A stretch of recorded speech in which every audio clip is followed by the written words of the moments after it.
இதுக்கு பேர் தாங்க கம்பு. இது வந்து ஸ்கூலில் வாத்தியார் வச்சுருக்கிற கம்பு இல்லை, இது காட்டில் விளையிற ஒரு தானியம். இந்த கம்பு வந்து பல ரகங்கள் இருக்குது. கம்பு வந்து நம்ம விதைச்சதுலேருந்து 90 நாள் ஆகும் நம்மளுக்கு அறுவடையாகி வர்றதுக்கு. அந்த கம்பை வந்து கம்மங்கருதுன்னு சொல்லுவோம். இந்த கம்பை வந்து நம்மளுக்கு உணவாக கடைசியாக கிடைக்கும். இந்த கம்பு இது வந்து புறாக்களுக்கு, மயில், கோழி இதுக்கு வந்து தீவனமாகவும் பயன்படுத்துவோம். அதுபோக நம்ம மனிதர்கள் வந்து நம்ம உணவாக பயன்படுத்திகிட்டு இருந்தாங்க இந்த கம்பை. இந்த கம்பு வந்து எல்லா காடுகள்லேயும் விளையும். அது வந்து பார்த்திங்கன்னா தண்ணி இருக்குந்தா போதும், 90 நாளில் நம்ம விளைவிச்சு எடுத்துடலாம். இதை வந்து இந்த மாதிரி வந்து கம்பை வந்து பாக்கெட்டில் நம்ம கடைகள்லேயும் வாங்கிக்கலாம். கடைகளில் வாங்கிக்கிட்டு நம்மளுக்கு தேவையான அளவு வந்து கம்பை தீட்டுறதுனா அந்த உரலில் போட்டு தீட்டுவாங்க. அந்த முழங்கு போகணும், அது வரைக்கும் இந்த வந்து முழங்கு போகிற அளவுக்கு இதை வந்து உரலில் போட்டு தீட்டிட்டு அதுக்கப்புறம் அந்த புடைச்சிக்குவாங்க, முரத்தில் போட்டு புடைக்குவாங்க. இதுதான் பழைய முறைகளில் வந்து ஃபாலோ பண்ணிகிட்டு இருந்தாங்க. நல்ல முழங்கு போகணும், அது வரைக்கும் தீட்டி எடுக்குவாங்க. இந்த கம்பு வந்து பார்த்திங்கன்னா நம்ம ஒரு சத்தான பாரம்பரிய தமிழ் உணவாக இருக்கும். கோடை காலத்தில் உடல் சூட்டை தணித்து குளிர்ச்சியாக வச்சுக்கிறதுக்கு இந்த கம்பு தான் உதவும். இது கூட மோர், சின்ன வெங்காயம் கலந்து நல்லா சாப்பிடுவாங்க. இதில் வந்து இரும்பு சத்து, நார் சத்து, புரதம் நிறைஞ்சிருக்கும். இது வந்து கடுமையான கோடை காலத்தில் வந்து உடல் உஷ்ணத்தை தணிக்கிறதுக்கு தான், குளிர்ச்சியாக வச்சுக்கிறதுக்கு இது வந்து நல்ல ஒரு அருமையான இது உணவு. அப்புறம் பார்த்திங்கன்னா இதில் வந்து இரும்பு சத்து, calcium, magnesium, vitamin A, B எல்லாமே அதிகமாக இருக்கும். நார் சத்து அதிகமாக இருக்கிறதுனால எடையை குறைக்க உதவும். அதுக்கப்புறம் சர்க்கரை நோயை வந்து சீராக வச்சுக்க உதவுது. செரிமானத்தை மேம்படுத்தி மலச்சிக்கலை நீக்கும். வாங்க எப்படி இந்த கம்பை சாப்பாடு தயாரிக்கிறதுன்னு பார்க்கலாம். இந்த மாதிரி வந்து கம்பை நல்லா எடுத்துக்கிட்டு அதை தீட்டணும்.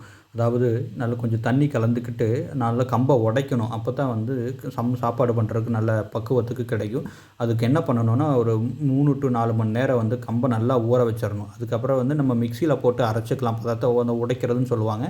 அது வந்து அந்த பதத்துக்கு வந்து உடைச்சிக்கலாம். இல்லைனா இந்த மாதிரி செக்குகளில் போட்டு உரலில் போட்டு இடிப்பாங்க. மிக்சி இல்லாதவங்க வந்து இந்த மாதிரியும் போட்டு இயற்கையாக வந்து பயன்படுத்துவாங்க. நல்ல வந்து அந்த கம்பு வந்து உடஞ்சி வரணும். அது வரைக்கும் வந்து அந்த பதத்துக்கு வர வரைக்கும் வந்து நம்ம கம்பை போட்டு உடச்சி மிக்சியிலையோ அல்லது உரலில் போட்டு இடிச்சிட்டு அது கூட வந்து உப்பு கலந்துக்குவாங்க. உப்பு போதுமான அளவு உப்பும், அதுக்கு வந்து போதுமான அளவு தண்ணீரும் கலந்துட்டு நல்லா வந்து மிக்ஸ் பண்ணிக்குவாங்க.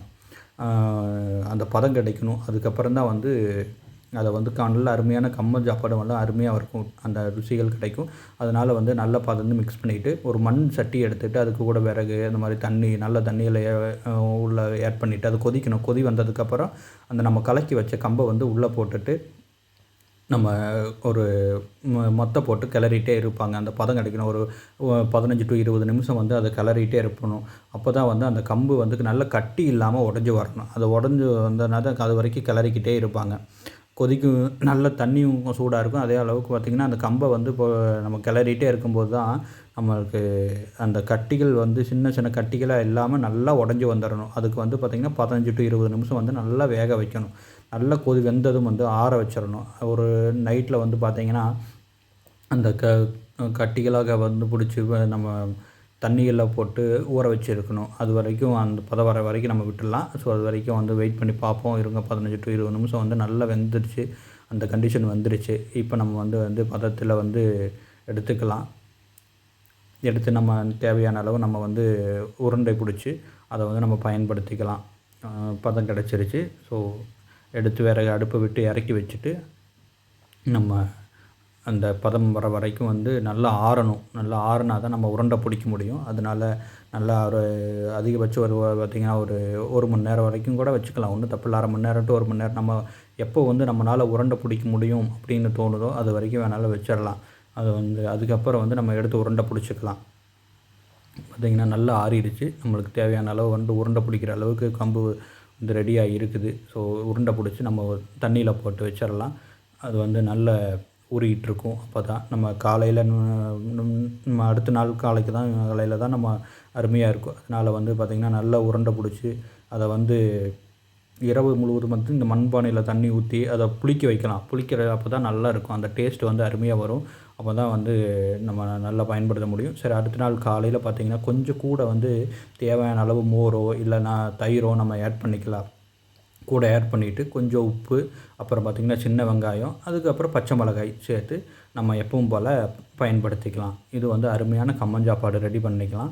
இந்த மாதிரி வந்து நல்லா எடுத்துட்டு அது கூட வந்து கலந்துட்டு நல்லா கரைச்சிங்கன்னா நல்ல கூழ் வந்து பார்த்திங்கன்னா அருமையாக இருக்கும். அதோட குளிர்ச்சியே ஒரு வேறு மாதிரி இருக்கும். நம்ம காலையில் எடுத்துக்கிடும்போது உடம்பு வந்து அப்படி ஜிம்முன்னு இருக்கும்.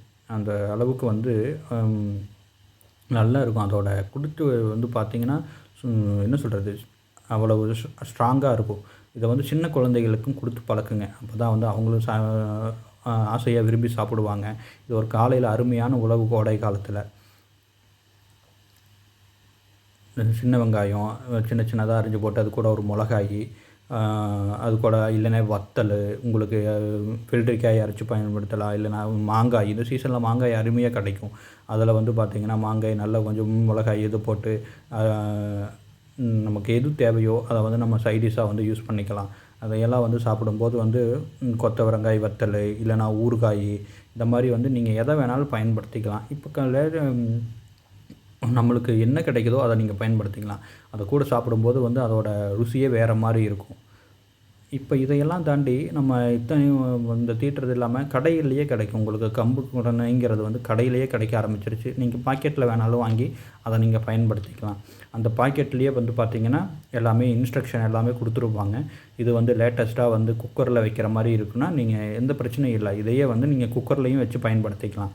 இந்த மாதிரி கடையில் வாங்கினீங்கன்னா நீங்கள் அந்த உடைக்கிறதோ அந்த மாதிரி வந்து எதுவும் தேவையில்லை. நீங்கள் டைரெக்டாக வந்து ஊற வச்சிங்கன்னா போதும். ஊற வச்சுட்டு குக்கரில் வந்து ஒரு 2, 3 மணி நேரம் ஊற வச்சுருந்திங்கன்னா போதும் தேவையான அளவு.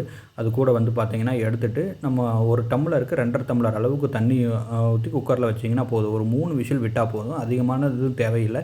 ஏன்னா ரொம்ப நேரம் வந்து அதை வச்சுருந்திங்கன்னா அது வந்து பற்றி போயிடும் அடையில். அதனால வந்து அந்த ரொம்ப விசில் விட வேண்டியதில்லை.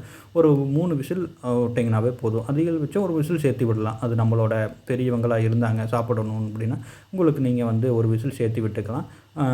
தேவையான அளவுக்கு வந்து நம்மளுக்கு சீக்கிரம் ரெடி ஆகிரும். அந்த விசில் போனதுக்கப்புறம் நீங்கள் எப்பவும் போல் நம்ம உருண்டை பிடிச்சிக்கலாம். அதுக்கப்புறம் காலையில் தண்ணிக்குள்ளே போட்டு வச்சுருந்து காலையில் நீங்கள் பயன்படுத்திக்கலாம். இதுலேயே வந்து எல்லா இன்ஸ்ட்ரக்ஷனும் கொடுத்துட்றாங்க. நீங்கள் பயன்படுத்தி பாருங்கள். நன்றி. தேங்க்யூ.